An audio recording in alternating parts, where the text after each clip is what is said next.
Hey everyone, today we'll talk about this new Cine lens from 7Artisans. This is my first Cine lens, so I'm pretty excited. Keep in mind this is pre-production copy, so some improvements can be added for the release, which is in a couple of days.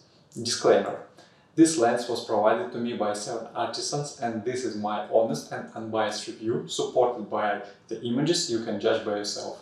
7Artisans T2.9 is a fourth lens in the Vision series. Other three lenses has maximum aperture of T1.05 and this one is T2.9.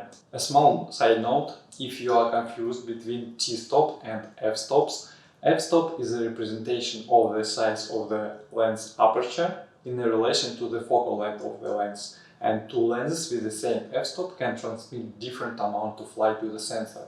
T-stops are used for cinema lenses, and that is much more closer representation on how much light is actually getting to the sensor. As to determine T-stop, lenses have to be measured for the light transmission. This lens is T2.9 and it's based on a new 12mm f2.8 MK2, which is second generation. I have first iteration of this lens and I really like it. I've used it quite a lot. It wasn't perfect, so let's see how they addressed the issues first generation had. Taking this into account, I guess this review will be also helpful for people who plan to get photography version of the same lens. By the way, you can check my review of the first generation of 12mm f2.8, as it is already a very nice lens. Back to the review, and let's start with unboxing and overview. It arrived in a really nice box with a lot of markings. As pre-production copy, some of the markings on the box were from T1.05 lenses, but I'm sure it will change. There were some screws and manual.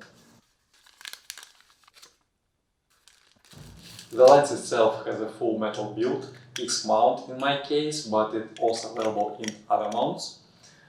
Friction-based lens cap, a filter thread of 82mm to match other lenses from Vision series. Focus throw is about 270 degrees, which is quite a lot for photography, but expected from a cinema lens. As you can notice, markings are on the side, as for the most Cine lenses. I have a pre-production copy and Infinity is not aligned with markings, but I've been told that it will be fixed for mass production copies. The focus and aperture rings are smooth. They have focusing gears. I like these gears, even if I don't use follow focus. I have some gears installed on my other photography lenses as well. This lens is quite heavy, which is great for handheld shots as weight adds stability. I really like my old 12mm lens, so there is not much to improve, but they actually made some improvements.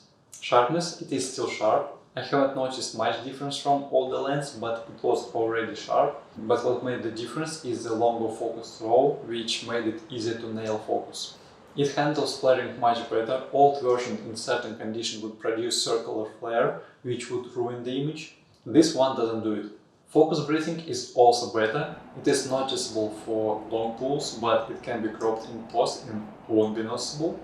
Also, this lens is a bit wider than the older 12mm. Minimum focus distance is even smaller, 14 cm against 20 cm for the first generation of the lens, which is really cool, as wide-angle lenses are great for close focus shots to make the object in the frame dominant. Vignetting, it does have vignetting, wide open, but it's not a lot, can be fixed in the post, but I wouldn't bother as I usually add it anyway. It gets better stepped out. Now for usage of the lens and who is it for. 12mm focal length is wide but it doesn't distort image as a fisheye. This lens can be great to use in limited spaces as interior footage, for example, or architecture footage inside the car or maybe from inside the fridge. Also, first-person view can be shot with this lens as well. But another way to use it is to emulate an anamorphic lens. By cropping down the image vertically, we can get a cinema look without an anamorphic flare, but it can be added in post. Due to wide angle, it is super easy to use, as setting focus on infinity makes everything over 2 meters in focus, even wide open, so I'm not sure if you really need 270 degrees pull that often, but for close-ups for sure. As this lens is a Cine lens, I tried to shoot more videos, but I've done some photography as well. In terms of final image, everything is as expected, superb image quality. So in overall, I'm really happy with the lens, as it does provide great image quality, great build, and now it is available in Cine version, which looks really awesome. It can be an overkill to have 270 degrees focus throw for such wide angle, but it depends on application and also match other lenses from Vision series, so it makes sense to set your follow focus once for all lenses. Really cool lens, I can recommend this one or the photography version for sure. Thank you for watching, I hope it was helpful. If you have any questions, ask them in the comments, as well as click on the like and subscribe buttons, as it will help me to create more content for you. Thank you and see you again.